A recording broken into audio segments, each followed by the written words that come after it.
la chaîne qui vous édifie.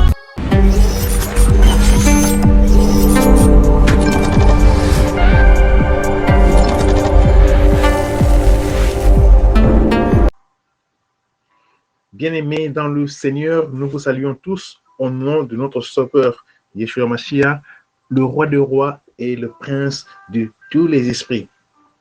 Nous avons le privilège de partager un enseignement aujourd'hui. L'enseignement est intitulé « Lavez vos robes dans le sang de l'agneau ». Lavez vos robes dans le sang de l'agneau. Nous allons lire deux passages pour cet enseignement. Donc, nous lirons d'abord Apocalypse, chapitre 7, de 9 à 17, et puis nous lirons le livre de Éphésiens, chapitre 4. Que le Seigneur soit loué. Nous bénissons le roi des rois et le maître de tous les esprits. Nous recommandons ce moment entre les mains du Seigneur. Nous prions.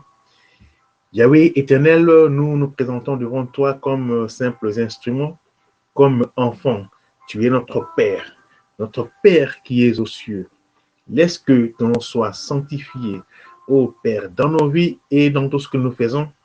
Laisse que ton règne vienne et s'établisse, s'installe dans nos journées, depuis le matin jusqu'au soir. Et laisse que ta volonté soit faite ici sur la terre, là où nous sommes, partout où tes enfants se retrouvent, comme elle est faite dans les cieux. Glorifie-toi, Seigneur, en ce moment-ci.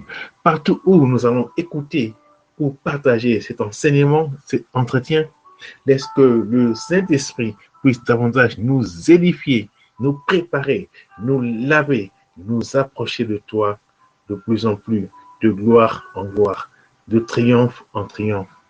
C'est dans le nom de Yeshua Mashiach, le Sauveur, mort et ressuscité. Nous avons ainsi prié. Amen. Gloire au Seigneur. Nous lisons Apocalypse 7, du verset 9 à 17. Et également, je ferai des explications ou des commentaires pour une meilleure compréhension. Jean dit ceci, le Saint-Esprit dit ceci par la bouche de Jean. Après cela, je vis une foule immense que nul ne pouvait dénombrer. C'étaient des gens de toute nation, de toute tribu, de tout peuple, de toute langue. Ils se tenaient devant le trône et devant l'agneau, vêtus de robes blanches, et ils avaient à la main des branches de palme, des branches de palmier. Ils proclamaient d'une voix forte: le salut appartient à notre Dieu qui siège sur le trône et à l'agneau. Et tous les anges se tenaient debout autour du trône, des représentants du peuple de Dieu et des 4 êtres vivants. Ils se prosternèrent la face contre terre devant le trône et ils adorèrent Dieu en disant: Amen à notre Dieu, soit la louange, la gloire, la sagesse, la reconnaissance, l'honneur, la puissance, la force pour toute l'éternité. Amen. Et l'un des représentants du peuple de Dieu prit la parole et me demanda: ces gens vêtus d'une tunique blanche, qui sont-ils et d'où sont-ils venus? Je lui répondis: mon Seigneur, c'est toi qui le sais. Il reprit: ce sont ceux qui viennent de la grande détresse, de la grande tribulation. Ils ont lavé et blanchi leur tunique, leur robe, dans le sang de l'agneau. Ils ont lavé et blanchi leur tunique dans le sang de l'agneau. Aujourd'hui, il y a des gens qui portent des soutanes, soi-disant des habits sacerdotaux, ce qui est purement une manifestation de l'ignorance terrible, parce que les habits sacerdotaux sont applicables dans l'ancienne alliance. Or, l'ancienne alliance, c'est l'ombre des choses à venir. Et les habits sacerdotaux que Moïse avait prescrits, que les sacrificateurs de l'ancienne alliance portaient, c'est bien détaillé dans le livre de Deutéronome, Lévitique et autres. Ce n'est pas ce que beaucoup de gens portent aujourd'hui, ce que beaucoup de gens portent aujourd'hui, c'est de l'invention, je dirais, terminer la phrase. Mais dans la Nouvelle Alliance, nous portons les habits sacerdotaux causés par Dieu lui-même Adonai, et le Seigneur donne ces habits à tous ceux-là qui ont lavé leur cœur et leur corps avec le sang de l'agneau. Ils ont l'habit blanc en permanence. Et ils ne portent pas cela seulement le jour du culte, mais ils portent cela tous les jours, 24 heures sur 24. Et ils adorent le Seigneur 24 heures sur 24. Voilà les vrais adorateurs dont Jésus a parlé dans Jean 4, 24. L'heure vient et elle est déjà venue où les vrais adorateurs adoreront le Père en esprit et en vérité. Vous adorez ce que vous ne connaissez pas, car on n'adore plus Dieu sur la montagne de Moïse, enfin, la montagne de David, qui dit « Je lève mes yeux sur la montagne, d'où me viendra le secours », et blablabla. Nous n'adorons plus Dieu sur la montagne, nous n'adorons plus Dieu dans le temple de Salomon, mais nous adorons Dieu en esprit et en vérité. Et l'esprit est vivant 24 heures sur 24. Et l'esprit n'a pas de limite spatio-temporelle. Ça veut dire l'esprit n'est pas limité par le temps, l'esprit n'est pas limité par l'espace. Donc, ceux qui continuent à adorer Dieu dans leur temple, ils font l'adoration de l'ancienne alliance. Ceux qui continuent à adorer Dieu le dimanche, ils continuent à faire l'adoration de l'ancienne alliance. Et ceux qui continuent à porter les habits sacerdotaux physiques, cousus dans des mains d'hommes, par des mains d'hommes, ils continuent à porter les habits sacerdotaux de l'ancienne alliance. Or, nous avons les habits sacerdotaux de la nouvelle alliance que le Seigneur lui-même, Yahweh, donne à ses enfants qui ont sanctifié, qui ont purifié leur cœur avec le sang de l'agneau. Gloire au Seigneur. Verset 5. Donc, je veux dire, verset 15. C'est pourquoi ils se tiennent devant le trône de Dieu. Ah, voilà. L'adoration 24 heures sur 24. Les vrais enfants de Dieu sont devant le trône de Dieu 24 heures sur 24. Et ils ont leur habit blanc, leur robe blanche, leur soutane blanche 24 heures sur 24. Pas les dimanches. Ils ont cela tous les jours, à tout moment. Verset 15. Donc, c'est Apocalypse 7, 15. C'est pourquoi ils se tiennent devant le trône de Dieu et lui rendent un culte nuit et jour dans son temple. Alléluia. Nous sommes dans le temple de Yahweh Adonai. Nous sommes dans le temple de Yahweh Adonai 24 sur 24. David a prophétisé de cela dans le psaume 91, verset 1. Psaume 91, verset 1, ou 91, verset 1. David a déjà vu cela.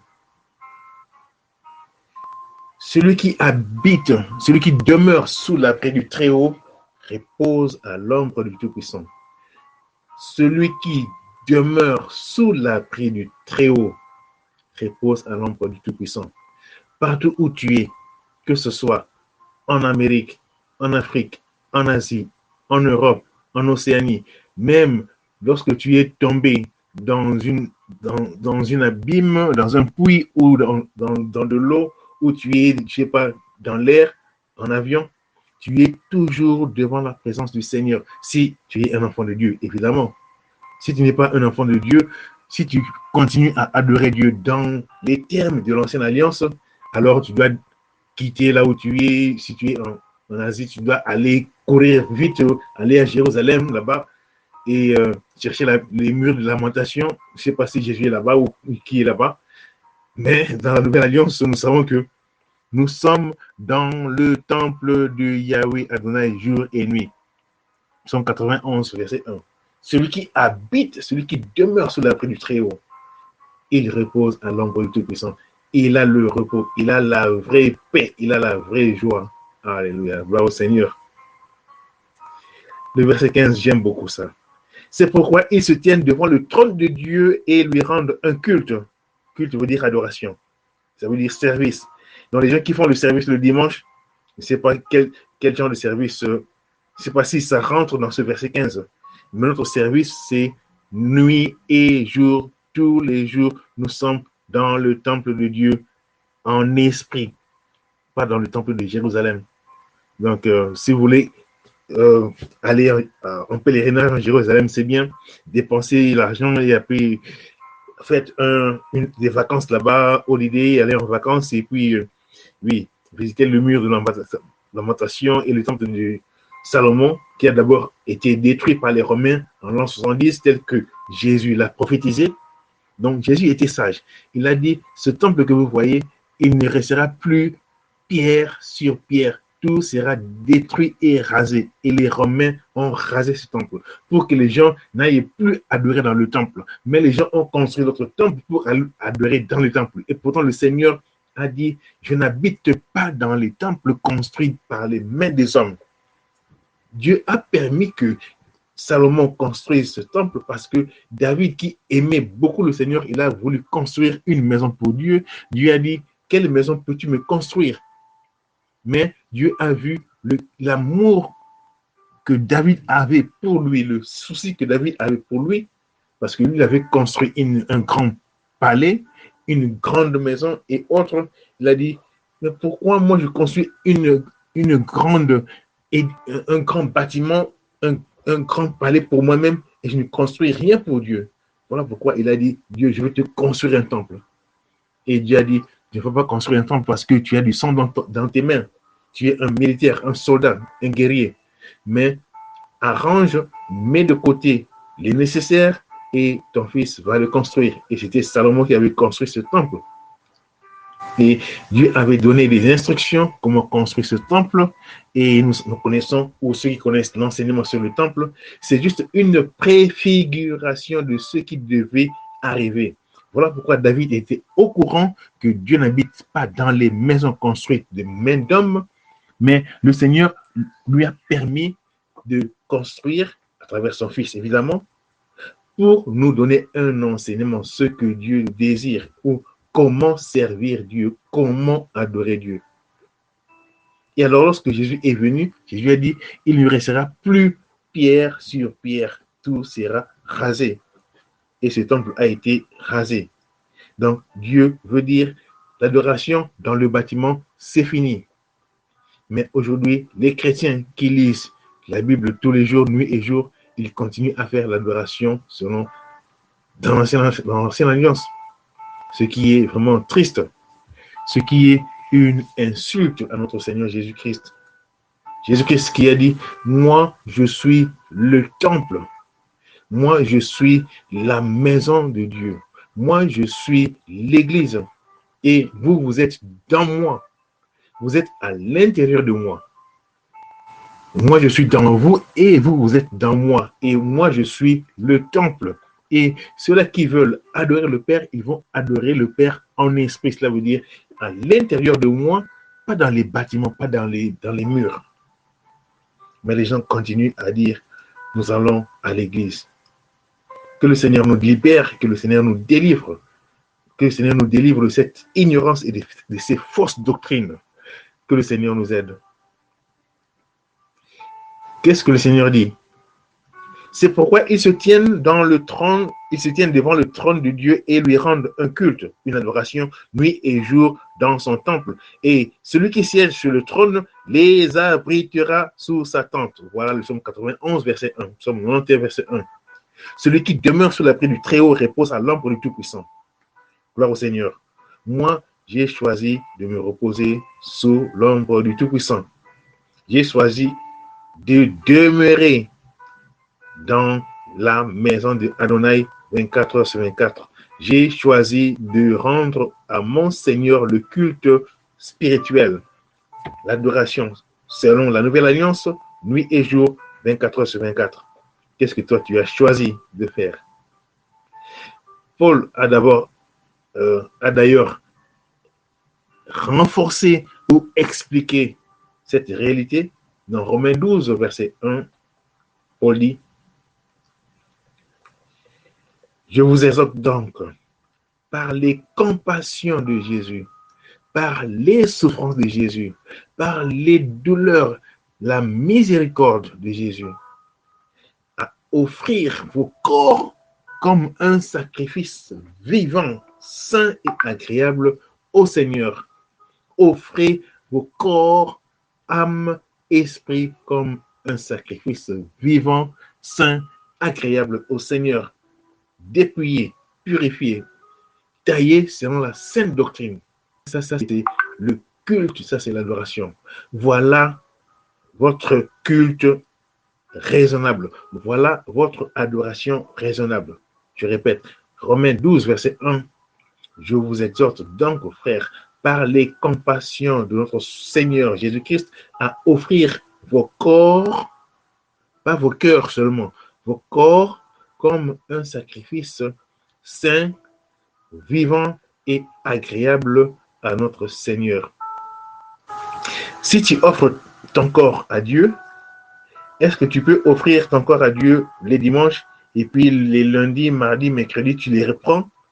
Tu raisonnes à Dieu ton corps le mercredi soir lorsque vous aurez prière d'intercession ou, je ne sais pas, d'enseignement et vous demandez au Saint-Esprit de descendre et le Saint-Esprit descend et puis il brûle votre sacrifice ou votre holocauste et puis le Saint-Esprit repart comme dans l'Ancienne Alliance et puis vous reprenez votre corps et vous faites ce que vous voulez avec ça.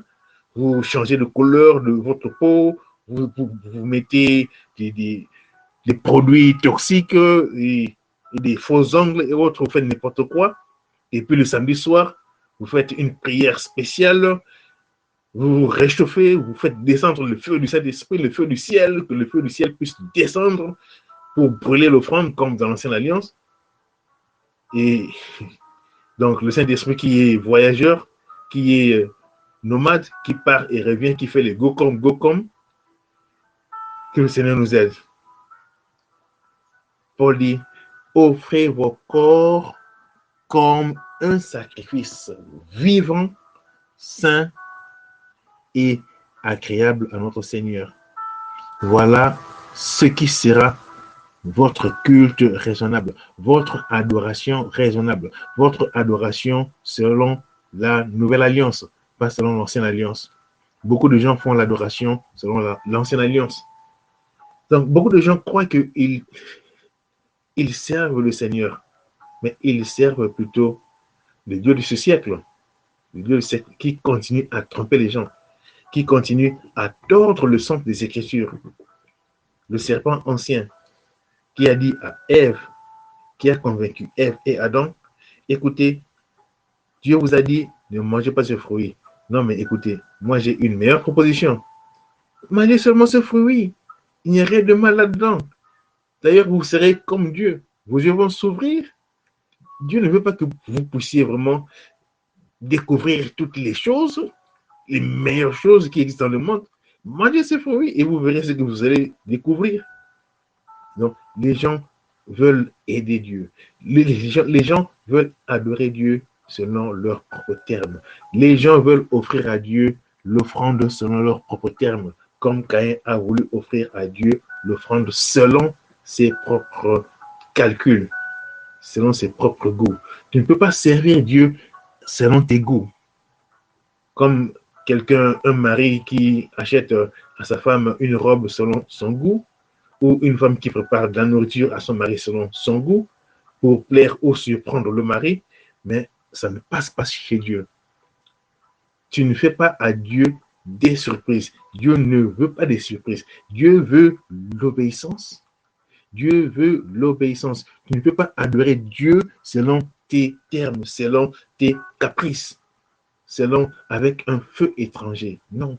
Tu ne peux pas offrir à Dieu un sacrifice avec un feu étranger. Non. Tu offres à Dieu le sacrifice avec le feu du Saint-Esprit et selon les principes de Dieu. Tu dois suivre les principes de Dieu. Beaucoup de gens font le sacrifice de Caïn. Que le Seigneur nous aide, que le Saint-Esprit nous assiste. Rien n'est perdu, il n'est pas encore tard tant que tu es vivant. Le Seigneur t'a donné la grâce de vivre encore un jour de plus pour réparer les choses, pour te repositionner. Gloire au Seigneur. Je continue la lecture. Et celui qui siège sur le trône les abritera sous sa tente. Donc, cette tente est spirituelle, ce n'est pas la tente physique. Ce n'est pas le temple qui est à Jérusalem. D'ailleurs, ce temple a été détruit et les musulmans ont construit leur mosquée là-bas. Donc, je ne sais pas si vous allez adorer Dieu dans ce mosquée des musulmans. Allez-y. Ils ne connaîtront plus la faim ni la soif. Donc, ceux-là qui habitent dans le temple de Dieu et qui iront dans le ciel, ils ne connaîtront plus ni la faim ni la soif. Ils ne souffriront plus des ardeurs du soleil ni d'aucune chaleur brûlante, car ils vont se réjouir dans le ciel. Verset 17. Car l'agneau qui est au milieu du trône prendra soin d'eux comme un berger. Il les conduira vers les sources d'eau vive et Dieu lui-même essuiera toute larme de leurs yeux. Qu'est-ce que cela vous rappelle? Cela vous rappelle le psaume 23. L'Éternel est mon berger, je ne manquerai de rien. Il me fait reposer dans le vert pâturage. Il me conduit près des eaux paisibles. Il restaure mon âme. Il me dirige dans les sentiers de la justice à cause de son nom. Alléluia. La parole de Dieu est merveilleuse. La Bible est formidable. Aussi bien l'Ancienne Alliance et la Nouvelle Alliance. L'Ancienne Alliance est compliquée pour ceux-là qui ont l'intelligence ancienne. Mais ceux-là qui ont l'intelligence renouvelée à la lumière du Saint-Esprit, ceux-là qui ont Jésus en eux, ils ont la facilité de comprendre et d'interpréter l'Ancienne Alliance. Mais ceux-là qui ont l'intelligence obscurcie, ils vont en faire toutes sortes de doctrines erronées, gauches, fausses, infernales de l'Ancienne Alliance. Voilà pourquoi il y a des milliers de religions dans le monde. Chacun lit un verset de Deutéronome et il comprend cela de sa façon. L'autre lit un verset de Joël et il interprète ça de sa façon. Un autre lit un verset de Malachie 3 et il interprète ça de sa façon. Et on construit des écoles bibliques sur des hérésies. Que le Seigneur nous aide. Lisons la Bible avec le Saint-Esprit. Le Saint-Esprit, c'est la meilleure école théologique. D'ailleurs, c'est ce que Jésus a dit. Jésus a dit, je m'en vais au Père. Je ne vous laisserai pas orphelin, mais je vous enverrai le Saint-Esprit, l'Esprit consolateur, l'Esprit de vérité. Il vous conduira à la vérité tout entière. Il vous conduira à la vérité tout entière. Il vous enseignera ce que je vous ai dit. Il vous expliquera davantage, plus profondément, ce que je vous ai enseigné.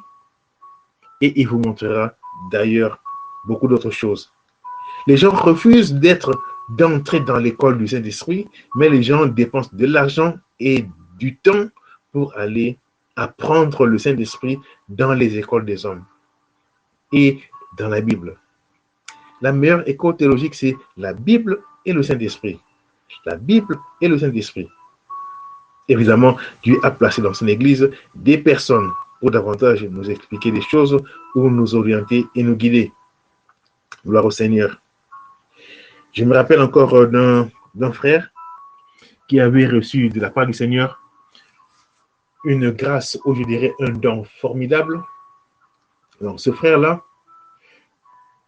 frère Baudouin, il recevait des messages. Le Saint-Esprit lui expliquait les livres des prophètes, Ézéchiel, Jérémie et autres. Le Seigneur lui enseignait verset sur verset ces livres de Jérémie, Ézéchiel et autres. Donc la nuit, lorsque le frère dort, le Seigneur lui dit, Baudouin, lève-toi, prends ton stylo et ton cahier, commence à écrire. Et le Seigneur lui explique verset par verset ces livres-là. Et le Seigneur lui dit qu'il puisse me le montrer pour que je puisse corriger cela. Et je lisais, ça me donnait des mots de tête, je me dis, oh, mais Seigneur, tu veux me chercher des problèmes ou quoi? Et si moi je fais une mauvaise correction, donc, à un moment donné, je disais, donc, je ne peux plus continuer. Donc, c'est un don formidable. Ce frère recevait des enseignements. La nuit, il dort. Le Seigneur dit, lève-toi, prends ton bic et ton stylo et ton cahier, commence à écrire. C'est merveilleux. Et il a écrit des choses. Oh, le Seigneur est bon. Le Seigneur est bon. Le Saint-Esprit, la Bible et le Saint-Esprit, c'est la meilleure école. Bon, c'est même pas une école. C'est ça la vie du Saint-Esprit, la vie d'un enfant de Dieu. Et le Seigneur ne nous a pas demandé de l'étudier, mais le Seigneur nous a demandé de lui obéir. Je reprends. Le Seigneur ne nous a pas demandé de l'étudier, mais le Seigneur nous a demandé de lui obéir, d'obéir à sa parole. D'étudier sa parole et de l'appliquer. étudier les Écritures, lire les Écritures et mettre en pratique les Écritures. Voilà ce que le Seigneur attend de nous. Et non pas faire des philosophies comme aujourd'hui on le fait. Théologie. Théologie veut dire l'étude de Dieu. Théos et logos. Étude de Dieu. On ne peut pas étudier Dieu. Et Dieu ne nous a pas demandé de l'étudier. D'ailleurs, toi-même, si tu étudies ton corps, la biologie, tu ne finiras jamais par comprendre ou maîtriser ton corps, comment ça fonctionne. Il y a beaucoup de choses qui nous échappent. Beaucoup de choses qui se font, qui se passent dans ton corps que toi, tu ne comprends pas. Jamais. Un jour, tu te lèves et puis tu te trouves un peu malade ou maussade ou triste. Tu ne sais pas d'où cette tristesse vient. Tu ne sais rien du tout. Un autre jour, tu te réveilles, tu es gai, tu es content, tu ne sais pas comment ça fonctionne. Ça t'échappe. Un autre jour, tu te réveilles, tu es colérique, nerveux. Autre jour, tu te lèves, tu as mal à la jambe. Donc, tu ne peux pas comprendre ou connaître ou maîtriser ton corps. Comment est-ce que tu peux étudier Dieu? Une entreprise perdue, peine perdue, du temps perdu, de l'argent perdu. Le Seigneur te demande de méditer sa parole. Josué 1,8, que ce livre de la loi ne s'éloigne pas de ta bouche, mais tu le méditeras nuit et jour pour agir conformément à ce qui est écrit. Le Seigneur ne t'a pas demandé de l'étudier et d'avoir un doctorat d'études de Dieu. Non. Le Seigneur t'a demandé de lire sa parole, le livre de la loi, et d'apprendre ce que le Seigneur désire et de l'appliquer. Beaucoup de gens disent ou croient que la nouvelle alliance est plus facile que l'ancienne alliance. Cela veut dire, dans la nouvelle alliance, tout est permis. Nous sommes à l'époque de la grâce, tout est permis. Et donc, nous pouvons pécher comme nous voulons. Enseignement erroné, fausse. Voilà pourquoi je dis que les gens qui prêchaient autrefois la prospérité, et lorsqu'on disait que la prospérité, c'est un évangile qui vient de l'enfer, on nous a traité de n'importe quoi. Et maintenant, la prospérité a échoué. Le monde est en train de s'écrouler, y compris l'économie mondiale. Ça commence à tomber. Et les prédicateurs qui prêchaient la prospérité, qui ont pillé les gens qui sont enrichis et qui disaient « Semez et le Seigneur va vous donner au centuple ». Et le centuple n'a pas été vécu par ceux qui donnaient la dîme. Et maintenant, on dit aux gens « Non, il faut supporter la souffrance et autres ». Ils ont changé l'évangile. Maintenant, ils parlent de la grâce. Je leur dis, donnez le centuple à ceux-là qui ont donné leur dîme parce qu'ils ont payé leur dîme à vous, parce que vous leur avez promis la bénédiction au centuple.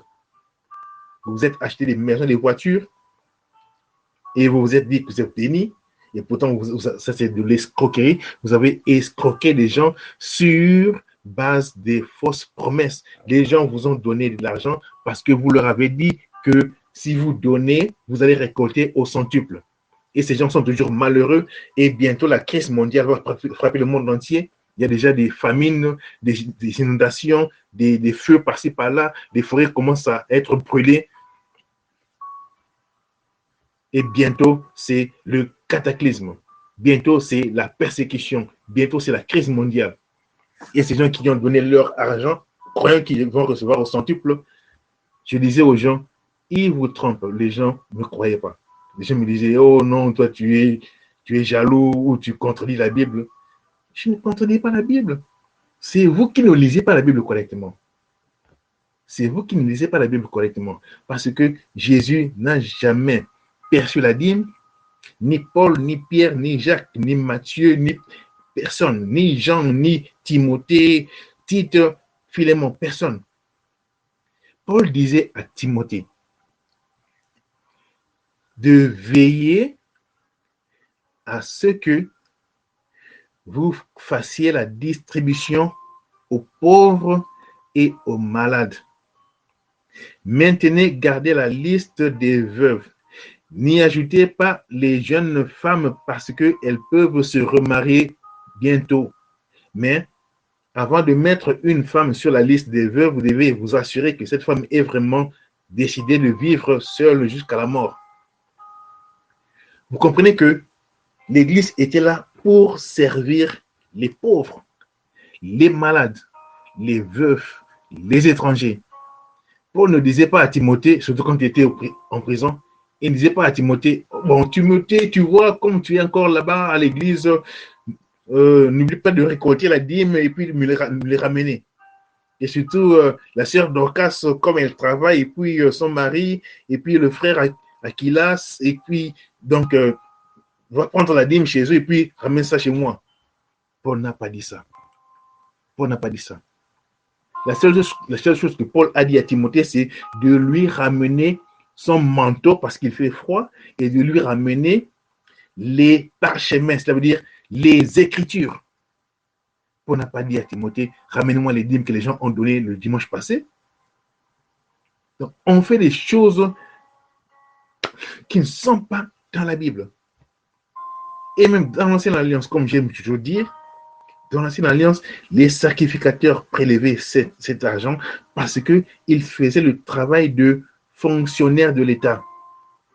Ce sont eux qui étaient chargés d'enseigner les enfants parce qu'ils enseignaient aux enfants à lire, à écrire. Ils enseignaient aux enfants les Écritures, en commençant par Genèse, Exode, Deutéronome, jusqu'à la fin, jusqu'à Malachie. Donc, c'était le travail des sacrificateurs. Donc, c'est déjà un travail à temps plein. Les sacrificateurs étaient chargés de recevoir toute personne qui tombe malade. Ils devaient aller chez le sacrificateur faire les cérémonies que Moïse a prescrites. Et le sacrificateur était chargé de les traiter jusqu'à ce qu'ils soient guéris. Surtout les lépreux. C'est le sacrificateur qui devait prendre le lépreux et le traiter avec les plantes et autres, faire les rituels que Dieu avait recommandés dans les livres de Lévitique et autres. Donc, le sacrificateur percevait cet argent comme salaire parce qu'il travaillait. Il faisait le travail de médecin, enseignant, police, juge, et tout, et tout, et tout. Alors, vous faites aujourd'hui les serviteurs de Dieu. Est-ce que vous faites le travail de enseignant? Vous enseignez les enfants, les jeunes enfants, garçons et filles, à lire et écrire? Non. Les enfants apprennent à lire et écrire aux écoles. Voilà pourquoi nous payons les taxes au gouvernement, parce que le gouvernement paye les enseignants. Si quelqu'un tombe malade, il va à l'hôpital. Ce sont les médecins et les infirmiers, infirmières, les femmes sages qui prennent soin des malades.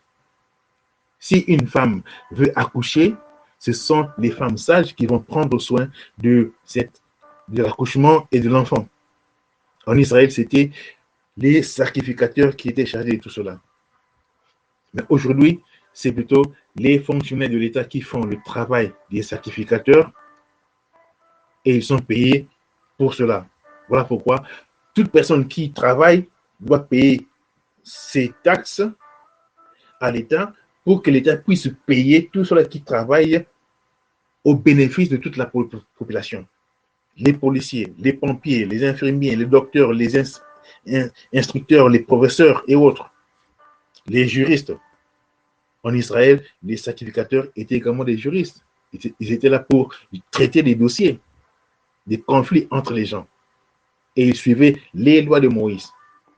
Mais aujourd'hui, nos pasteurs, est-ce que nous suivons les lois de Moïse telles que c'est dans les livres de Lévitique? On ne fait pas ça. Mais on veut recevoir le salaire de ce sacrificateur qui faisait le travail de fonction publique. N'est-ce pas du vol? C'est du vol. Entre-temps, toi, pasteur, tu es exemple. Tu es médecin, tu perçois ton argent, ton salaire au boulot, et puis le dimanche, les autres membres, frères et sœurs, vont te donner leur 1/10. Sur quelle base? Donc, tu deviens plus riche que eux. Parce que toi, tu gardes ton salaire et tu reçois le 1/10 de tout le monde. Ça vient dans ton compte bancaire. Tu deviens plus riche que tout le monde. Et tu dis que tu es béni. C'est du vol évangélique. C'est du vol parce que Jésus n'a pas fait ça. Paul n'a pas fait ça. Matthieu n'a pas fait ça. Luc n'a pas fait ça. Marc n'a pas fait ça. Personne. Même Judas n'a pas fait ça. Même Judas n'a pas perçu la dîme. Aujourd'hui, vous percevez la dîme. Vous êtes plus voleur que Judas, parce que Judas n'a pas perçu la dîme. Judas a peut-être volé l'argent de leur groupe de 12, de Pierre, Jacques et autres. Il manipulait cet argent de sa façon. mais il n'a pas volé l'argent de tout Israël. Non. Vous voyez comment les faux enseignements poussent les gens à pécher au nom de Dieu. Même si c'est ton école qui t'a permis de prendre cet argent, mais tu as quand même l'intelligence pour comprendre que Jésus n'a pas perçu la dîme. Pierre n'a pas perçu cela, ni Matthieu, ni même Judas n'a pas perçu ça. Mais toi, tu prends cet argent parce qu'on t'a enseigné dans votre école théologique. Ou c'est dans la Bible? C'est où dans la Bible? Et les gens aiment citer Malachie 3. Malachie 3. Et dans Malachie 3, est-ce qu'on dit que amener dans la maison du sacrificateur vos dîmes et vos offrandes? Dans Malachie 3, 10. C'est pas écrit comme ça. Dans Malachie 3, si vous lisez très bien depuis le début jusqu'à la fin, vous allez comprendre ce que Dieu disait.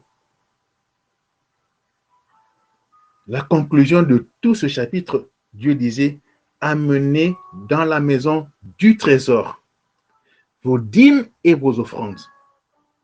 Vos dîmes et vos offrandes pour qu'il y ait de la nourriture dans la maison du trésor. La maison du trésor, c'était le magasin, le dépôt, l'entrepôt, où les gens devaient amener leur substance, leur matériel, leur argent ou autre, leurs dons. Et ce magasin était là pour les nécessiteux. Cela veut dire les pauvres, les orphelins, les veuves, les étrangers et toute personne qui est à court d'argent ou qui a des difficultés. Il va puiser les réserves ou la nourriture dans cette maison du trésor, dans ce dépôt, dans ce magasin, pas dans la maison du sacrificateur. Lisez la Bible, comprenez. C'est en français, c'est écrit en français, c'est écrit en lingala. Comment vous ne comprenez pas ça? Dans Malachie 3, il n'est pas dit amenez vos dîmes et vos trésors dans la maison du sacrificateur, dans la maison du Lévite. Non. Il est dit amenez vos dîmes et vos offrandes dans la maison du trésor, dans la maison du trésor, dans la maison du trésor, pour qu'il y ait de la nourriture. La nourriture pour qui? Pour les Lévites. Non, la nourriture pour les pauvres, pour les orphelins, pour les étrangers et pour les indigents. Voilà le sens de la dîme. Pas pour enrichir quelqu'un et que cette personne puisse acheter des maisons, des voitures. Ça, ce n'est pas biblique. Personne dans la Bible s'est enrichi sur base du travail de Dieu. Personne. Ni David. David s'est enrichi parce qu'il était un travailleur. David était un travailleur. Il faisait l'élevage. Il prenait soin des brebis de son papa dans la brousse. Depuis le bas âge. Il était un éleveur. Il n'était pas un fainéant. Et par après, il est devenu général d'armée. Il a combattu, il a mené des guerres, il a remporté des guerres, plusieurs guerres. À tel point que Salomon, qui était jaloux de lui, a finalement accepté que David soit honoré dans le pays parce qu'il a remporté beaucoup de batailles. Donc David, c'est un homme excellent. Il a fait beaucoup pour son pays. Il ne perçait pas la dîme. Il a réussi le salaire de son travail. Et un travail très dur. Les gens parlent de Job. Oui, Job a été béni parce qu'il avait des élevages, il avait des fermes, c'était un travailleur. Demandez aux gens qui sont des fermiers, qui travaillent dans les champs, comment ils travaillent dur. Ils se réveillent les 4 heures du matin. Les gens disent des choses à tort et à travers. Et les gens disent que Abraham a été béni parce qu'il a payé la dîme. C'est faux. Lisez les Écritures très bien. Dieu a béni Abraham. Dieu a béni Abraham. Dieu a appelé Abraham de la maison de son père. Dieu l'a béni. Dieu l'a conduit vers une destination précise. Et Dieu lui a dit, je vais te faire un grand. Je vais rendre ton nom grand dans le monde. Et je vais faire à partir de toi une multitude de nations. Abraham ne voulait pas encore payer la dîme. Et Abraham a payé la dîme de son butin, cela veut dire ce qu'il avait arraché de l'autre roi, son ennemi. Après avoir vaincu son ennemi, il a pris tout ce que l'ennemi avait et puis il a donné un dixième à Dieu. Pas le 1/10 de ses biens. Non. Comme beaucoup de gens disent, Abraham a donné le 1/10 de ses biens. Mensonge. Comment les gens mentent, même jusqu'à mentir au nom d'Abraham?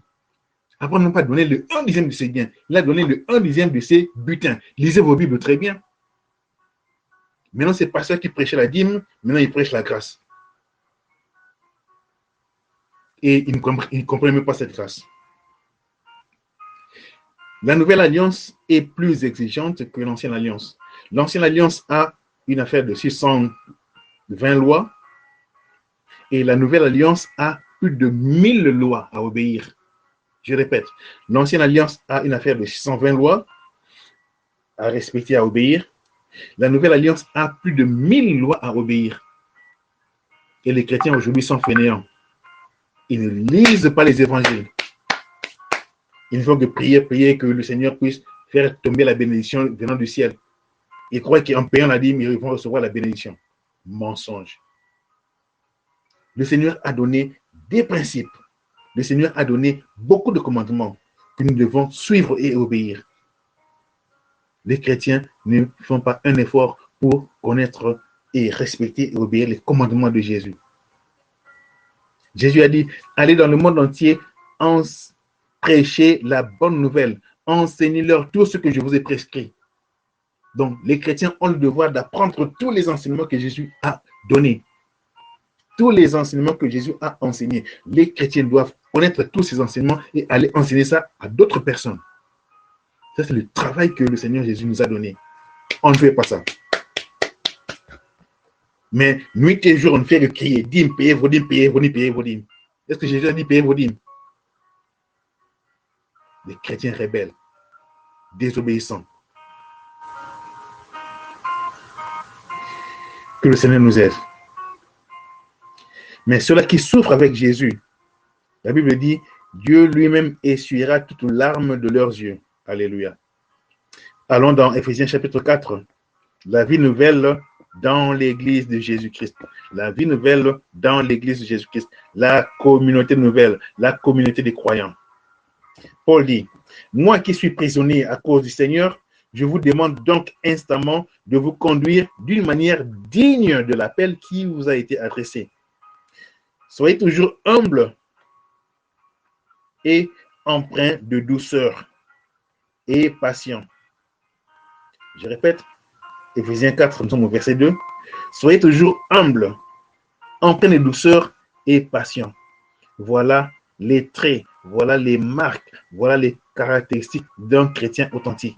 Un chrétien authentique est une personne qui est humble, empreint de douceur, patient. Dans le chrétien est une personne brisée. Jésus doit te briser. Jésus doit te briser. Si un chrétien est encore têtu ou orgueilleux ou agressif et autres, surtout il y a beaucoup de personnes qui sont agressives, beaucoup de pasteurs qui sont agressifs. J'ai écouté un pasteur qui dit, je vais te maudire, je vais fermer le ciel sur toi. Et monsieur, je me refuse même de s'appeler pasteur. Qui es-tu pour fermer le ciel sur un croyant parce qu'il ne t'a pas donné la dîme? Voilà pourquoi je les appelle les escrocs des voleurs. Ce sont des voleurs. J'ai rencontré une dame, une noire américaine. Elle était en route. Elle était vraiment abattue, malheureuse. Je me suis arrêté. J'ai dit, bonjour madame, ça va, tu as un problème? Et elle dit, non, je suis triste. Est-ce que je peux te conduire là où tu veux aller? Elle dit, oui, ça va. Je l'amène vers sa maison. Je lui demande, pourquoi tu es triste? Elle me dit, parce que j'ai un problème avec Dieu. Je dis, quel problème? Le Seigneur est en colère contre moi parce que je n'ai pas payé la dîme. Je dis, quoi? Dieu est fâché contre moi parce que je n'ai pas payé la dîme. Je dis, hé, madame, attends. Tu sais combien de forêts Dieu a créées dans le monde? Tu sais combien d'animaux sont dans les forêts dans le monde? Tu sais, il y a combien de poissons dans le monde, dans les océans, les mers, les fleuves, les ruisseaux, les rivières, les lacs? Tu sais combien de fruits il existe dans le monde? Qu'est-ce que toi, tu peux donner à Dieu qui puisse changer quelque chose dans ce que Dieu a? Est-ce que Dieu a besoin de ton argent? Est-ce que Dieu peut être en colère contre toi parce que tu ne payes pas la dîme? D'ailleurs, la dîme, je lui ai posé la question. Est-ce que Jésus a perçu la dîme? Non. Est-ce que Paul a perçu la dîme? Non. Est-ce que Pierre a perçu la dîme? Non. Et la femme, le visage de la femme a repris la paix et la joie. Je lui ai dit, ce pasteur est un voleur. Je lui ai dit, ce pasteur est un voleur. Dieu a dit, qu'est-ce que vous pouvez me donner? Quelle offrande pouvez-vous me donner? Si j'ai besoin de manger une bonne viande, il y a beaucoup d'animaux qui sont sur la montagne. Je peux les prendre et les bouffer moi-même. Qu'est-ce que vous pouvez me donner? Quelle offrande, quel sacrifice pouvez-vous me donner? Le sacrifice que le Seigneur a créé, c'est un cœur contrit. Un esprit contrit, un cœur miséricordieux, compatissant. Voilà le sacrifice que le Seigneur attend de toi. Et la femme était vraiment encouragée. La femme a repris la joie. Et la femme a dit, est-ce que tu peux venir dans ma maison et enseigner toute ma famille, ma maison? Je lui ai dit, volontiers, allons chez toi. Nous sommes allés dans sa maison et nous avons partagé la parole. Je leur ai dit, amenez, faites sortir vos Bibles. Je ne vais pas parler à partir de ma Bible, mais faites sortir vos Bibles que vous avez dans la maison. Et nous avons ouvert des versets, et toute la famille était dans la paix et dans la joie. Vous voyez comment les faux enseignements tuent les gens. Les faux enseignements ont tué beaucoup de gens, ont mis la culpabilité dans les personnes. L'évangile n'est pas là pour tuer les gens. Dieu n'a pas besoin de ton argent. Dieu veut que tu puisses partager ton argent à ceux qui manquent, à ceux qui meurent de faim, à ceux qui sont malades. Voilà pourquoi au jugement dernier, le Seigneur nous demandera, j'avais faim, est-ce que tu m'as nourri? J'étais nu, est-ce que tu m'as habillé? J'étais à l'hôpital, est-ce que tu es venu me secourir, m'aider? J'étais en prison, est-ce que tu es venu me voir? Voilà ce que le Seigneur va nous donner, nous poser comme interrogation à la fin de notre vie. Le Seigneur ne va pas nous demander, est-ce que tu as payé ta dîme? J'ai suivi beaucoup de témoignages des gens qui disent que telle personne, je l'ai retrouvé en enfer parce qu'il ne paye pas la dîme. Vraiment? Est-ce que le Saint-Esprit peut contredire la Bible? Je me demande, est-ce que le Saint-Esprit peut contredire la Bible? Jamais. Dans le jugement dernier, parmi les questions ou les critères du jugement dernier, Jésus a dit, j'étais malade, tu es venu me voir, j'étais à l'hôpital, tu es venu me voir, j'étais en prison, tu es venu me voir, j'étais nu, tu m'as habillé, j'avais faim, tu m'as nourri et autres, j'étais étranger, tu m'as reçu dans ta maison. Ça, ce sont les critères ou bien les questions à l'interrogatoire au jugement dernier. Jésus n'a pas mentionné que tu n'as pas payé la dîme. Non. Et d'ailleurs, dans l'église de Jésus-Christ, qui était constituée, qui était dirigée par Pierre, je ne vois pas une mention de la dîme. La Bible dit que les disciples mettaient tout en commun. Ceux qui avaient plus amené leurs produits, leurs biens, leur argent, et on faisait des distributions à chacun, selon les besoins de chacun. On ne donnait pas priorité à Pierre ou à la maman de Pierre, nous à la belle-mère de Pierre, comme ça se fait aujourd'hui. Je ne sais pas d'où est venu cet évangile ou ces pratiques. Suivons les Écritures. Donc les gens qui voient dans les visions que telle personne était en enfer parce qu'il ne payait pas la dîme, je me demande, est-ce que Dieu peut contredire sa parole? Allons-nous prêcher l'évangile ou allons-nous prêcher les visions des personnes qui vont au ciel et en enfer?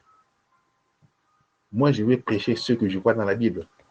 Comme dans la Bible, Dieu n'a pas dit que vous devez... Jésus n'a pas perçu la dîme. Donc, moi, je ne veux pas percevoir la dîme. Je ne veux pas non plus demander aux gens de me donner la dîme. Non. Je dis aux gens, donnez les offrandes à l'assemblée pour aider l'assemblée, pour aider le corps de Christ. Et moi, je suis membre du corps de Christ. C'est seulement dans ce titre-là que je peux recevoir quelque chose de la part de l'Église. Donc, c'est l'Église qui distribue à chacun selon le jugement de l'Église. J'apprécie beaucoup l'armée du salut qui distribue l'argent d'abord aux pauvres, aux malheureux, aux nécessiteux, aux enfants, aux orphelins et autres. Et puis par après, on va penser aux serviteurs, aux pasteurs et à tous ceux qui travaillent dans l'Église. Ça, c'est le partage équitable de l'argent de l'Église. Mais partout où le pasteur a l'autorité sur l'argent, donc on met deux paniers, un panier pour le pasteur et l'autre panier pour l'Église, j'appelle ça escroquerie. Je m'excuse si, bon, c'est la majorité des églises qui font ça. Je veux bien, mais malheureusement, c'est du vol. Ce n'est pas parce que tout le monde fait cela que ça devient correct. Non, c'est toujours faux. Tout le monde est dans l'erreur. Tout le monde fait l'escroquerie évangélique. On a suivi une erreur qui a été montée par une église que nous connaissons, l'église qui a tué les apôtres, qui a tué les premiers chrétiens et qui a essayé d'éliminer la vraie doctrine et a implanté une autre doctrine, un autre évangile. Et Paul dit, si moi-même ou si un ange venant du ciel vous annonçait un évangile différent de ce que vous avez reçu, qu'il soit anathème. Galates 1, 6 à 8. Si une personne, un apôtre, un prophète, ou bien moi-même ou un ange venant du ciel vous annonce un évangile différent de ceux que nous avons donnés, qu'il soit anathème. Moi, je prêche l'évangile que nous avons reçu, que toi, tu as dans ta main.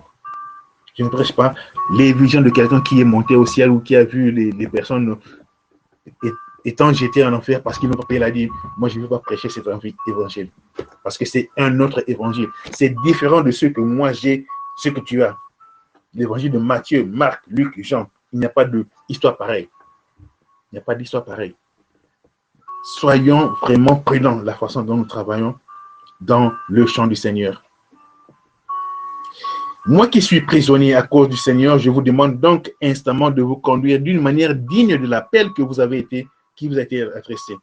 Soyez toujours humble, empreint de douceur et patient. Voilà la marque des vrais serviteurs de Dieu. Un serviteur de Dieu est une personne patiente, brisée, humble. Pas la capacité de faire des miracles ou de remplir des salles qu'on appelle des églises. Si quelqu'un a une salle de 500 ou 1000 membres, on dit « Oh, c'est un grand pasteur. Oh, c'est un pasteur puissant. » Oh, ah bon? Est-ce que la Bible a dit cela? Que celui qui a une grande foule est un pasteur puissant? Pour l'interrogation. La Bible me dit que Noé, Jésus a dit, Noé est le plus grand prédicateur. Noé est le plus grand prédicateur. Combien de personnes se sont converties à partir de la prédication de Noé? 0. Je répète, Jésus a dit, Noé est le plus grand prédicateur. Comme au temps de Noé, de même, ça sera au temps du retour du Fils de l'homme. Les gens mangeaient, buvaient et se mariaient et mariaient leurs enfants. Lorsque la fin soudaine leur arriva. Noé a prêché pendant 120 ans. Combien de personnes se sont converties ou se sont repenties? 0 personne. Et Jésus a dit, Noé est le plus grand prédicateur. Donc, la réussite ou le succès d'un serviteur de Dieu, ce n'est pas dans le nombre de personnes qui vont dans leur église, ce n'est pas la quantité de miracles ou le nombre de miracles que cette personne opère. Combien de miracles Noé a opéré? On ne lit pas les Écritures correctement. Combien de miracles dans la Bible, nous pouvons lire la Bible, combien de miracles Noé a opéré? Moi, je ne sais pas. Je n'ai pas encore lu un miracle que Noé a opéré. Si tu as lu, si tu es au courant des miracles que Noé a opéré, alors tu m'appelles, tu m'informes, tu m'envoies un message par WhatsApp. Comme ça, moi également, je vais apprendre cela. Mais jusqu'à présent, je n'ai pas encore lu quelque part les miracles que Noé a opérés. Mais Jésus l'appelle le plus grand prédicateur. Combien de personnes se sont repenties à la prédication de Noé? 0. Voilà pourquoi dans l'arche, personne n'est entré, si ce n'est sa famille. Sa famille est entrée dans l'arche à cause de Noé. À cause de Noé. Pas parce qu'ils ont obéi à la prédication de Noé, mais à cause de Noé, par la grâce de Noé. Les enfants et la famille de Noé, donc les enfants et leurs femmes, sont entrés dans l'arche à cause de Noé, par association, par grâce. Pas parce qu'ils se sont repentis. Parce que ceux-là à qui Noé prêchait, ils étaient toujours là dans la boisson, dans l'ivrognerie, dans toutes sortes de bêtises, dans la prostitution, l'impudicité, ils ne se sont pas repentis. Et Noé a prêché pendant 120 ans. Ce qui a fait de Noé un grand prédicateur, ce n'est pas le nombre de personnes qui se sont repenties, mais c'est la fidélité à son travail et son humilité devant Dieu et devant les gens. Voilà les marques d'un serviteur de Dieu. Voilà les miracles. Jean-Baptiste, Jésus a dit, parmi tous ceux qui sont nés de femmes, personne n'est plus grand que Jean-Baptiste. Parmi tous les prophètes, personne n'est plus grand que le prophète Jean-Baptiste, y compris le prophète Élie. Les gens aiment Élie parce qu'Élie a fait descendre le feu du ciel, n'est-ce pas? Mais Jésus a dit, parmi toutes les personnes qui sont nées de femmes, personne n'est plus grand que Jean-Baptiste. Combien de miracles Jean-Baptiste a fait? À ma connaissance, 0. N'est-ce pas? Quels sont les habits que Jean-Baptiste portait? Est-ce qu'il était habillé de fin lin, de pourpre? Jésus a dit, ceux qui s'habillent en lin, ils vivent dans les palais royaux, dans les maisons royales, dans les palais des empereurs ou des rois. Mais Jean-Baptiste vivait dans la forêt. Il mangeait le miel et les sauterelles. N'est-ce pas que c'est de la... En français, on dirait c'est dégueulasse. Quelqu'un mangeait les sauterelles. Mais c'est ce que Jean-Baptiste mangeait. Contrairement au pasteur d'aujourd'hui qui mange très bien, il mange bien plus que tout le monde. Même mieux que beaucoup de ministres ou beaucoup de présidents. Oh, le Seigneur. Pardonne-nous, Seigneur. Nous retournons aux Écritures. La Bible dit, supportez-vous les uns les autres avec amour. Ephésiens 4, nous sommes au verset 3. Efforcez-vous de conserver l'unité que dans l'esprit, dans la paix qui vous lie les uns les autres. Il y a un seul corps et un seul esprit. De même, Dieu vous a fait venir en lui en vous donnant une seule espérance. L'espérance, c'est le ciel. La vie éternelle au ciel. Voilà notre espérance. Celle à laquelle vous avez été appelés. Nous avons été appelés à jouir de la vie céleste, notre espérance. Nous avons été appelés pas à vivre le centuple ici sur la terre. Les gens lisent les Écritures, mais ils font une mauvaise interprétation. Lorsque Pierre a demandé à Jésus, nous avons quitté femmes, enfants, maison, tout, pour te suivre. Qu'est-ce que nous allons recevoir? Jésus a dit, celui qui quitte mari, femme, enfant, maison et autres champs pour le royaume des cieux, il va recevoir au centuple avec tribulation, avec persécution. Les gens veulent éliminer persécution, tribulation, mais les gens s'attachent seulement à, ils vont recevoir au centuple, mais ils ont enlevé avec tribulation. Et Pierre, pendant sa vie, il a vécu les tribulations, mais les centuples ne se sont pas accomplis. Vous voyez, Pierre n'a pas acheté des voitures, des maisons. Pierre, à qui Jésus a donné cette promesse, il n'a pas vécu une vie luxueuse, et pourtant, il a vécu la persécution. Il a été crucifié. On a voulu crucifier Pierre comme Jésus, et Pierre a dit, non, moi, si vous voulez me crucifier, crucifiez-moi la tête en bas, les pieds en haut. Parce que je ne peux pas être crucifié au même titre que mon maître, comme mon maître. Vous me tuez, la tête en bas, les pieds en haut. Et on l'a crucifié comme ça. Est-ce que toi, tu vas accepter qu'on te crucifie à cause de l'évangile? Que le Seigneur nous fasse grâce. Les centuples dont parlait Jésus, ce n'est pas les centuples ici sur la terre. Voilà pourquoi il faut connaître, il faut avoir la pensée de Dieu. Il faut avoir la connaissance de l'évangile, le message, la pensée de Dieu. Jésus a dit, cherchez d'abord le royaume des cieux et sa justice. Voilà ce que le Seigneur attend de toi. Pas de chercher à vivre une vie luxueuse. D'ailleurs, la Bible interdit le luxe. La Bible interdit la luxure. La Bible interdit l'extravagance.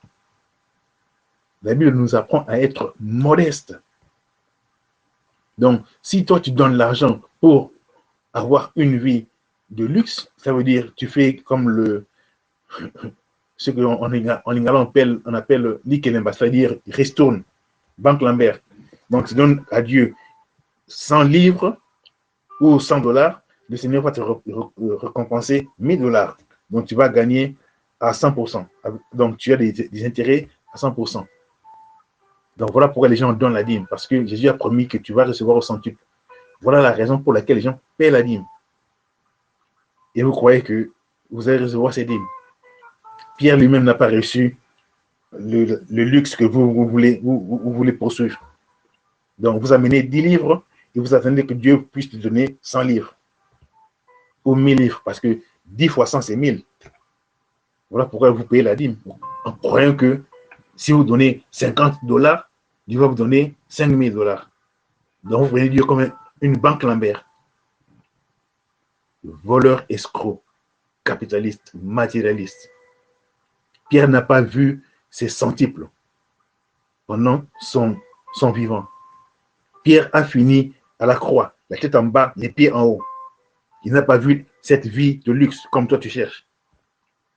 Et tu veux réclamer les promesses que Jésus a données à Pierre. Je donne et puis j'attends que le Seigneur me donne le centuple. Et puis les gens prient, arrachez les bénédictions, arrachez les bénédictions. Et, mon Dieu, un enfant qui veut arracher l'héritage de son père, c'est un voleur. Un enfant qui veut arracher l'héritage de son papa, ou la voiture de son papa, ou l'argent de son papa, cet enfant est voleur, tu es bandit, et tu te dis que tu es chrétien. Arracher les bénédictions. On n'arrache pas les bénédictions. On demande. Voilà pourquoi nous prions. Prier veut dire demander. Nous demandons. Jésus a dit, demandez, on vous donnera. Cherchez et vous trouverez. Frappez et on vous ouvrira. Est-ce que Jésus a dit arracher? Quel évangile est-ce qu'on prêche? Continuons la lecture. Verset 7. Cependant, chacun de nous a reçu la grâce de Dieu selon la part que Christ lui donne dans son œuvre. C'est bien ce que déclare l'Écriture. Il est monté sur les hauteurs, gloire au Seigneur. Il est monté sur les hauteurs, donc Jésus, il a emmené des captifs, cela veut dire, il est monté sur les hauteurs au ciel, il a emmené des captifs, donc, qu'il a pris dans le séjour des morts, il les a ramenés au ciel, et il a fait des dons aux hommes, à son église. Or, verset 9, or, que signifie il est monté? Cela implique qu'auparavant, il est descendu jusqu'en bas, c'est-à-dire sur la terre. Celui qui est descendu, c'est aussi celui qui est monté au-dessus de tous les cieux afin de remplir l'univers entier. C'est lui qui a fait don à certains comme apôtres, à d'autres comme prophètes, à d'autres comme prédicateurs de l'évangile, donc évangélistes, à d'autres comme bergers, donc pasteurs, et enseignants, docteurs. Il a fait don de ces hommes pour que les membres du peuple soient rendus aptes à accomplir leur service en vue de l'édification, en vue de la construction du corps de Christ, l'édification des croyants. Donc, l'édification des croyants s'est faite selon les enseignements laissés par Jésus dans les évangiles, transmis par les premiers apôtres et fidèlement enseignés par les assemblées jusqu'à ce jour, qui prêchent la saine doctrine et qui prêchent le dépouillement biblique. Ainsi, nous parviendrons tous ensemble à l'unité dans la foi et dans la connaissance du Fils de Dieu à l'état d'adulte, à un stade de maturité, où se manifeste la plénitude qui nous vient du Christ. De cette façon, nous ne serons plus des petits enfants ballottés comme des barques, comme des navires, ballottés par des vagues et emportés ça et là par le vent de toutes sortes d'enseignements, de toutes sortes de doctrines, à la merci des hommes habiles à enseigner les autres dans l'erreur, à entraîner les autres dans l'erreur. Il y a beaucoup d'enseignements qui entraînent les gens dans l'erreur. Il y en a tellement beaucoup. Tout ce qui n'est pas dans les évangiles, tout enseignement qui n'est pas dans les évangiles, c'est un enseignement erroné, un enseignement non fondé. Notre fondation, c'est les évangiles. Notre fondation, c'est l'évangile. Ce n'est même pas les doctrines de Moïse, non. Parce que les doctrines de Moïse ne sont plus valables. Hébreu nous dit, Hébreu 7, ainsi il y a changement de sacerdoce. Lorsqu'il y a changement de sacerdoce, il y a automatiquement changement de loi. La loi a changé. La loi mosaïque a été accomplie par Jésus et Jésus a dit à la croix, tout est accompli. Et Jésus-Christ a ouvert alors l'ère ou l'époque de la grâce, l'époque de l'Église. Et Jésus a laissé les lois que nous devons suivre.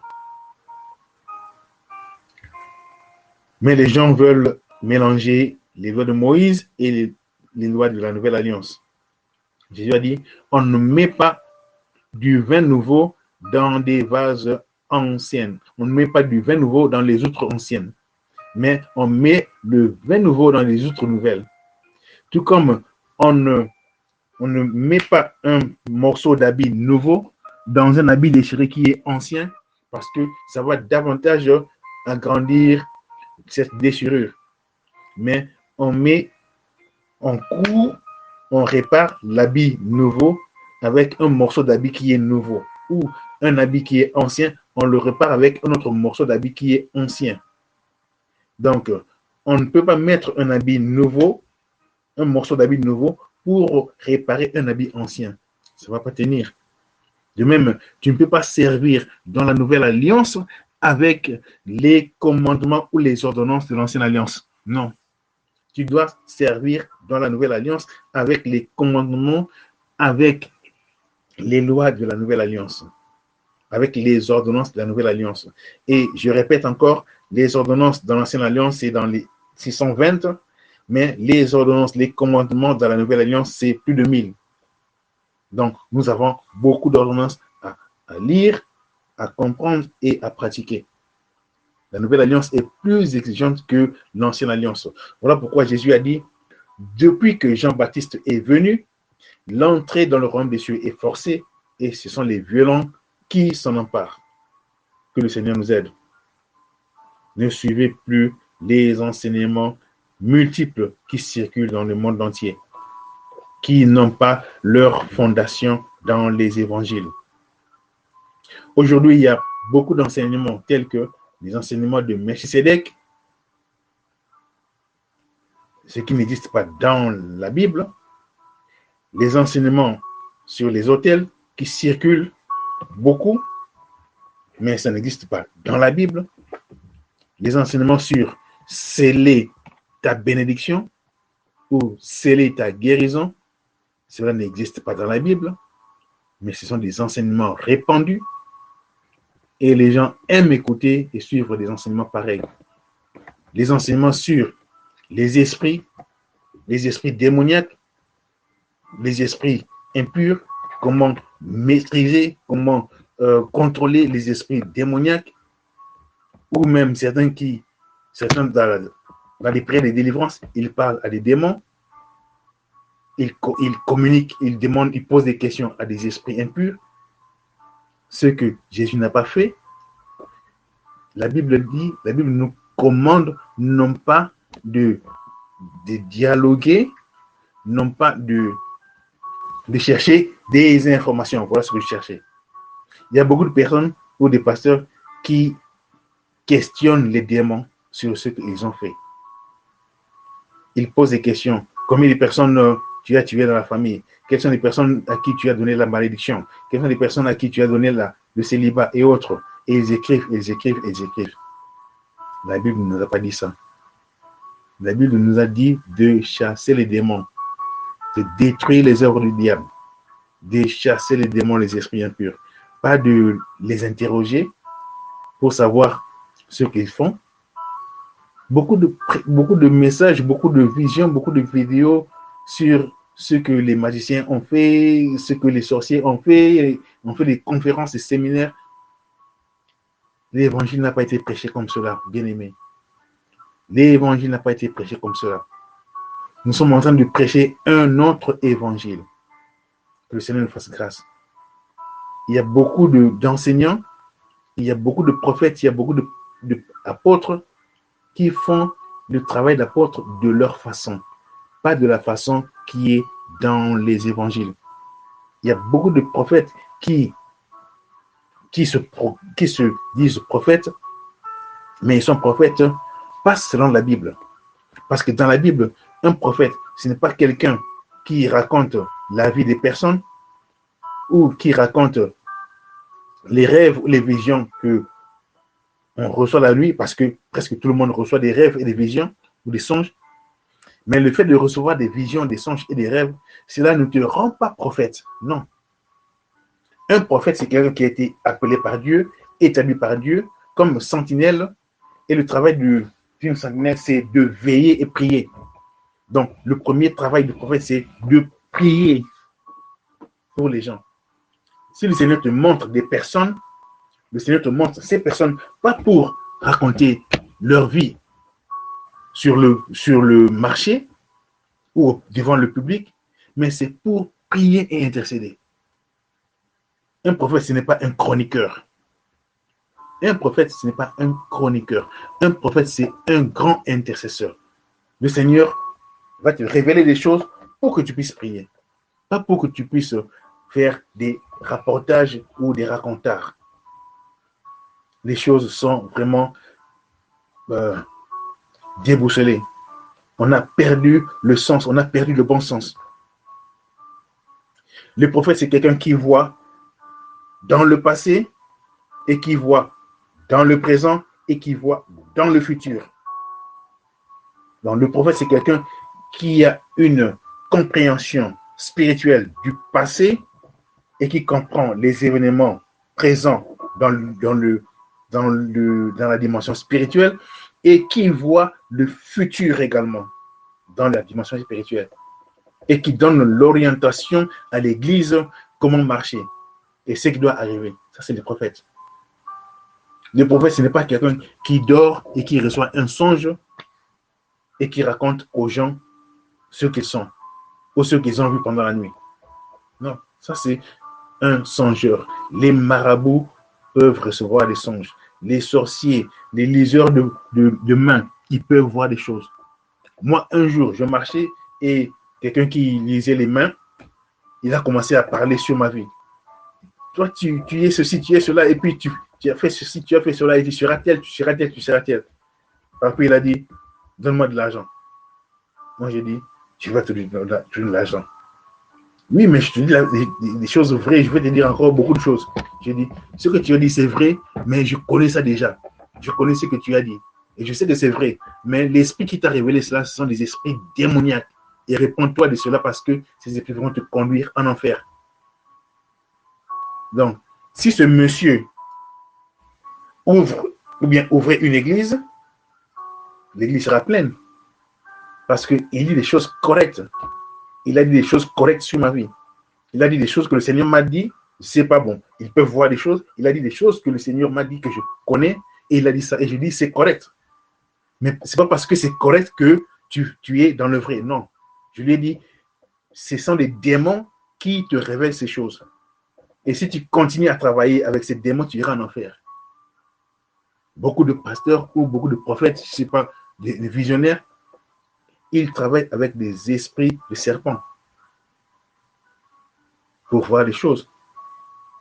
Aujourd'hui, si quelqu'un te dit des choses, on commence à trembler, on commence à tomber. N'importe quoi. Jésus ne s'est pas mis à parler de la vie des personnes comme ça. Non. Non. Même devant la femme samaritaine, Jésus ne lui a pas dit des histoires de sa vie. Non. Jésus lui a présenté la parole. Jésus lui a prêché la bonne nouvelle. Et cette femme a reçu l'eau de vie. Une chose concernant sa vie, Jésus lui a dit, va, appelle ton mari. Appelle ton mari. Et la femme a dit, je n'ai pas de mari. Je n'ai pas de mari. Et Jésus lui a dit, oui, tu dis vrai parce que le monsieur avec qui tu vis n'est pas ton mari. Donc, Jésus n'a pas commencé à lui révéler des choses de sa vie, de sa famille. C'est ton père qui a fait ceci, c'est ta mère qui a fait cela, c'est ton oncle qui a fait cela. Ta vie est bloquée à cause de cela, ainsi de suite. Tu dois bâtir un hôtel. Jésus n'a pas fait cela. L'évangile n'a pas été prêché comme cela. Répentons-nous, retournons à l'évangile, retournons au pur évangile. Par la grâce du Seigneur. Donc, nous sommes appelés à édifier le corps de Christ sur base des enseignements de Jésus. Pas sur base de nos visions, pas sur base de nos révélations. Non. Paul avait reçu beaucoup de révélations, mais Paul ne prêchait pas ces révélations. Paul prêchait les évangiles de Jésus. Paul prêchait le nom de Jésus. Paul a dit, frère, quand j'étais parmi vous, je n'ai cherché à connaître autre chose si ce n'est Jésus-Christ et Jésus-Christ crucifié. Et je ne suis pas venu auprès de vous avec une supériorité de langage. Non. Ou avec une sagesse excellente. Non. Paul est venu prêcher l'évangile de Jésus-Christ et Jésus-Christ crucifié. Voilà le travail des serviteurs de Dieu. C'est de présenter Jésus-Christ et Jésus-Christ crucifié. Non pas de présenter nos visions, nos expériences ou nos révélations. Que le Seigneur soit glorifié. La vie en Christ. Verset 17. Voici donc ce que je vous dis, ce que je vous déclare au nom du Seigneur. Vous ne devez plus vivre comme des païens qui suivent leurs pensées vides de sens. Pourquoi chercher à changer la couleur de sa peau? Pourquoi chercher à porter des faux cheveux? Pourquoi chercher à porter des faux ongles, comme le monde nous enseigne? Nous devons sortir de cette vie de païens. Verset 18. En effet, ils ont l'intelligence obscurcie et ils sont étrangers à la vie que Dieu donne à cause de l'ignorance qui est en eux et qui provient de l'endurcissement de leur cœur. Verset 19. Ayant perdu tout sens moral, ils se sont livrés à l'inconduite pour se jeter avec frénésie dans toutes sortes de vices. Mais vous, ce n'est pas ainsi que vous avez appris Christ, puisqu'on vous a fait savoir ce qu'il est et qu'on vous a enseigné dans le cadre de votre union avec Christ, ce qui est conforme à la vérité, ce qui est conforme à la sainte doctrine, ce qui est conforme à l'évangile qui est en Jésus-Christ. Nous devons enseigner ce qui est conforme aux Écritures. Nous ne sommes pas de ceux-là qui tordent le leçon des Écritures. Nous ne sommes pas de ceux-là qui manipulent les versets pour soutirer l'argent de la poche des personnes. Verset 22. Cela veut dire la sainte doctrine. Et la vérité consiste à vous débarrasser de votre vie ancienne. Ça veut dire de vous dépouiller de votre ancienne manière de vivre. Celle de l'homme que vous étiez autrefois et qui se corrompt en suivant les désirs trompeurs. Et cela consiste à être renouvelé quant à votre esprit et votre intelligence. Ce qui se fait par la méditation régulière des Écritures, selon Colossiens 3,16 et selon Josué 1,8. Nous sommes appelés à renouveler notre esprit. Nous sommes appelés à renouveler notre intelligence par la méditation des Écritures, par la méditation des vrais enseignements, la saine doctrine. Nous devons écouter les bons enseignements. Nous devons écouter la saine doctrine. Nous devons écouter les enseignements du brisement et du dépouillement. Et le dépouillement, nous devons comprendre ce que c'est le dépouillement. Bientôt, on va y arriver. Revêtir de l'homme nouveau, donc habillé en robe blanche, lavé dans le sang de l'agneau. Donc, je reprends tout le verset. Cela consiste à vous débarrasser, de vous dépouiller de votre ancienne manière de vivre, celle de l'homme que vous étiez autrefois, qui se corrompt en suivant les désirs trompeurs, et à être renouvelé quant à votre esprit et votre intelligence, et à vous revêtir de l'homme nouveau. À vous revêtir de l'homme nouveau. Donc, 3 choses. Suivre la saine doctrine qui est en Jésus-Christ consiste à, premièrement, se débarrasser de la vie ancienne. Deuxièmement, donc se débarrasser ou bien se dépouiller de la vie ancienne, ce que nous appelons également la repentance. Deuxièmement, à être renouvelé quant à votre esprit et votre intelligence, ce que nous appelons la foi en Dieu. Troisièmement, à revêtir l'homme nouveau. Cela veut dire s'habiller en robe blanche, lavée dans le sang de l'agneau. Donc, nous avons 3 choses. Premièrement, nous devons nous dépouiller des œuvres mortes. Nous devons nous dépouiller de l'ancienne manière de vivre. Nous devons nous dépouiller du péché. Deuxièmement, nous devons être renouvelés dans notre esprit et dans notre intelligence. Ne vous conformez pas au siècle présent, mais soyez transformés par le renouvellement de votre intelligence. La prédication est nécessaire pour nous aider à être renouvelés, à être transformés dans notre esprit. Mais les gens n'aiment pas les enseignements. Les gens aiment les témoignages. Or, les témoignages ne sont pas capables d'apporter un renouvellement de l'esprit. Les témoignages ne sont pas capables d'amener une intelligence nouvelle. Non. Les témoignages produisent plutôt les émotions, les sentiments ou les satisfactions de l'âme ou les plaisirs du corps. Mais ça ne produit pas le renouvellement de l'intelligence. L'intelligence est renouvelée par la prédication de l'évangile. Je répète, notre intelligence est renouvelée, notre esprit est renouvelé à travers la prédication de la sainte doctrine de l'évangile. Il y a beaucoup de ministères qui prêchent la sainte doctrine, comme le ministère gagneur d'âme.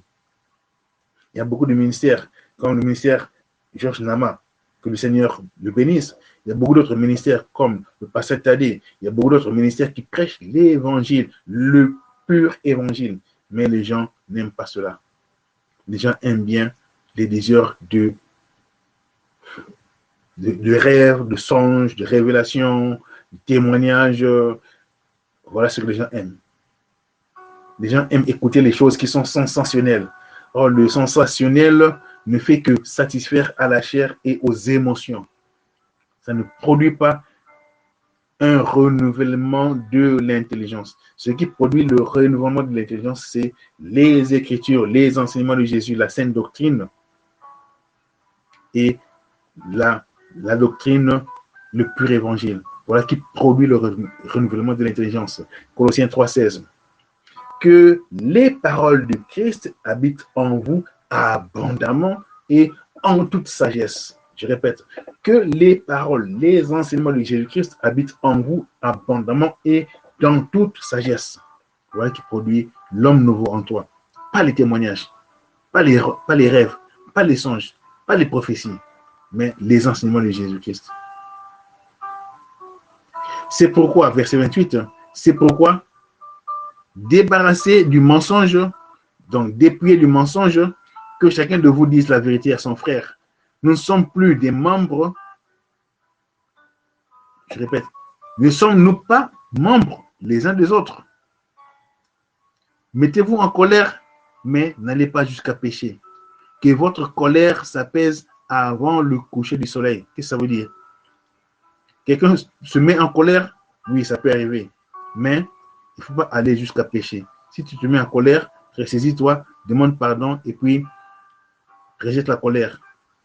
Que la colère ne reste pas dans ta tête jusqu'au coucher. Ne va pas dormir avec cette colère parce que ça va devenir un grand péché. Et le diable va davantage, ça sera une porte ouverte qui va permettre aux démons d'entrer dans ton esprit, dans ton cœur et t'inspirer des choses. Ça peut t'amener à des actions qui seront néfastes. Comme on dit, la colère n'apporte pas de bonnes solutions ou des bonnes décisions. Ne prends pas de décisions lorsque tu es en colère. Lorsque tu es en colère, prends un temps, ressaisis-toi, demande pardon au Seigneur, demande au Saint-Esprit de te renouveler l'intelligence, demande au sang de l'agneau de te purifier la pensée et le cœur, et que la paix du Christ qui surpasse toute intelligence te donne la vraie paix. Et puis par après, tu peux prendre des décisions. Donc, ne dors pas, ne couche pas avec la colère dans ton cœur. Verset 27. Ne donnez pas prise au diable, ne donnez pas accès au diable. Verset 28. Que le voleur cesse de voler, que le voleur cesse de dérober. Donc, ça, ce sont les points du dépouillement, les étapes du dépouillement. Qu'il se donne plutôt de la peine de travailler honnêtement de ses mains pour qu'il ait de quoi donner à ceux qui sont dans le besoin. Donc, que le voleur cesse de voler, mais qu'il se donne plutôt de la peine et qu'il travaille honnêtement de ses mains pour qu'il ait de quoi donner à ceux qui sont dans le besoin. Ne laissez aucune mauvaise parole sortir de vos lèvres. C'est toujours le dépouillement. Nous devons nous dépouiller des mauvaises paroles. Ayez au contraire des paroles empreintes de bonté qui aident les autres à grandir dans la foi selon les besoins. Ainsi, elles feront du bien à ceux qui l'entendent. N'attristez pas le Saint-Esprit. Ah, ça c'est très important. N'attristez pas le Saint-Esprit de Dieu, car par cet esprit, Dieu vous a marqué de son sceau comme sa prophétie pour le jour de la délivrance finale. Comment est-ce qu'on peut attrister le Saint-Esprit? Nous attristons le Saint-Esprit. D'abord, il faut être chrétien, croyant en Jésus-Christ, né de nouveau, baptisé, et ayant reçu le Saint-Esprit. Quand on a reçu le baptême, automatiquement, le Saint-Esprit est venu siéger dans nos cœurs. Dans notre cœur est devenu le temple du Saint-Esprit. Alors, lorsque nous commençons à manger n'importe quoi, lorsque nous commençons à boire n'importe quoi, lorsque nous commençons à fumer, lorsque nous commençons à dormir n'importe comment, lorsque nous continuons à aller à des endroits qui ne sont pas dignes d'un enfant de Dieu, lorsque nous commençons à parler, à dire des paroles qui ne sont pas dignes d'un enfant de Dieu, lorsque nous continuons à regarder des films, des images qui ne sont pas dignes d'un enfant de Dieu, lorsque nous continuons à écouter les paroles ou les causeries qui ne sont pas dignes des enfants de Dieu, qui suivent les oreilles, qui suivent le cœur, là, on est en train d'attrister le Saint-Esprit. Lorsqu'on continue à garder, à nourrir la colère, la haine dans nos cœurs, ça, ce sont les œuvres de la chair. Nous devons nous dépouiller de ces œuvres-là. Si nous gardons toujours ces œuvres dans nos cœurs, nous sommes en train d'attrister le Saint-Esprit. Nous devons permettre au Saint-Esprit de nous conduire dans le processus de dépouillement. Ça veut dire de renoncer au péché, de faire sortir les péchés de nos cœurs, de nos vies. Ça, c'est le travail du Saint-Esprit. Alors, si nous résistons au travail du Saint-Esprit, là, nous sommes en train d'attrister le Saint-Esprit. Et si nous continuons à attrister le Saint-Esprit, nous finirons par étouffer le Saint-Esprit. Il y a beaucoup de chrétiens en qui le Saint-Esprit est étouffé et le Saint-Esprit est parti. Le Saint-Esprit n'est plus en eux. Et ils sont restés vides. Ils continuent à rouler comme des voitures qui roulent mais qui n'ont pas de carburant. Le carburant est en rouge. Mais ils continuent à rouler. Ils attendent seulement un moment où la voiture va s'arrêter complètement. Mais leur réservoir est vide. Donc, beaucoup de chrétiens, ils continuent à parler, ils continuent à prêcher, ils continuent à prier, et surtout des prières en langue qui sont purement charnelles. Des mots qui sont, beaucoup de ces mots sont des noms des démons, mais comme les gens n'ont pas le discernement, ils disent Alléluia. Mais Que le Seigneur aide ceux-là qui le cherchent en esprit, en vérité. N'attristez pas le Saint-Esprit, car l'Esprit que nous avons reçu, c'est comme un gage, c'est comme un sceau, c'est comme une réservation, une caution qui prouve que lorsque Jésus viendra, moi je serai enlevé. Alors, il faut veiller à ce que le Saint-Esprit soit toujours présent en toi et que le Saint-Esprit soit toujours actif en toi. Si tu as attristé le Saint-Esprit, si tu as étouffé le Saint-Esprit, lorsque Jésus reviendra, tu vas rester. Tu ne seras pas pris comme les vierges folles. Rappelez-vous de la parabole des 10 vierges. 5 vierges étaient sages, 5 vierges étaient folles. Les vierges sages, ce sont des chrétiens qui continuent à glorifier le Seigneur, qui continuent à suivre les directives du Saint-Esprit, qui continuent à faire ce que la parole, l'évangile nous commande de faire, et donc le Saint-Esprit est content, le Saint-Esprit est actif, le Saint-Esprit est maître et directeur de leur vie. Ce sont des vierges sages. Les vierges folles sont des chrétiens qui continuent à adresser le Saint-Esprit, qui continuent à étouffer le Saint-Esprit, ou qui continuent même à blasphémer contre le Saint-Esprit. Il y a des chrétiens qui blasphèment contre le Saint-Esprit. Ils disent des choses, ils disent que Dieu m'a dit ceci, le Saint-Esprit m'a dit ceci, et pourtant, ce n'est pas le Saint-Esprit, ce sont peut-être leurs rêves, ou peut-être ils ont suivi une vidéo ou une prédication quelque part, et ils disent, le Saint-Esprit m'a dit ceci. Dieu est en train de blasphémer contre le Saint-Esprit. Dieu est en train de tromper au nom du Saint-Esprit. Et des personnes pareilles, ils sont réservés pour le feu éternel. Mais le Seigneur veut que nous soyons sauvés et que nous puissions participer à la délivrance finale. Autre étape du dépouillement, amertume, irritation, colère, éclat de voix, insulte. Faites disparaître tout cela du milieu de vous, ainsi que toute forme de méchanceté. Voilà le dépouillement. Soyez bons et compréhensifs les uns envers les autres. Pardonnez-vous réciproquement comme Dieu vous a pardonné en Christ. Amen. Donc, je m'en vais dire à tout le monde, particulièrement à ceux-là qui prêchent l'évangile, la sainte doctrine ou l'évangile de Jésus-Christ, à fonder leur prédication sur les évangiles, sur les épîtres des apôtres. Tout ce qui concerne le dépouillement, c'est dans la parole du Seigneur. Tout ce qui concerne la sainte doctrine, c'est dans les évangiles et dans les épîtres. Nous devons lire et méditer et bien comprendre les épîtres et les écritures pour que nous puissions partager cela à d'autres personnes. Que le Seigneur nous aide et nous allons nous retrouver prochainement. Shalom, shalom. Seigneur Tout-Puissant, merci pour ce moment, merci pour ce partage. Je me recommande et je recommande mon frère, ma soeur en sainte main, que le Saint-Esprit continue à nous guider, à nous diriger. Au nom de Yeshua, notre Sauveur, nous avons ainsi prié. Amen. Merci beaucoup. C'est moi, votre ami, votre frère, le pasteur Lema Moukoko Lucien. Mon numéro, c'est 007 500 656 259. Ça, c'est mon numéro de WhatsApp. Je reprends 0044 7500 656 259. Ça, c'est mon numéro de WhatsApp. Ou bien mon email, c'est lema.mokoko. Non, je veux dire lema.london@hotmail.com. Ou bien Lucien Moukoko, @gmail.com. Ou bien pur évangile, non, je veux dire pur gospel 11@gmail.com. Glissez-moi une note, soit une requête ou un témoignage ou une exhortation pour que davantage nous puissions nous édifier. On se retrouve à la prochaine édition. Shalom, shalom.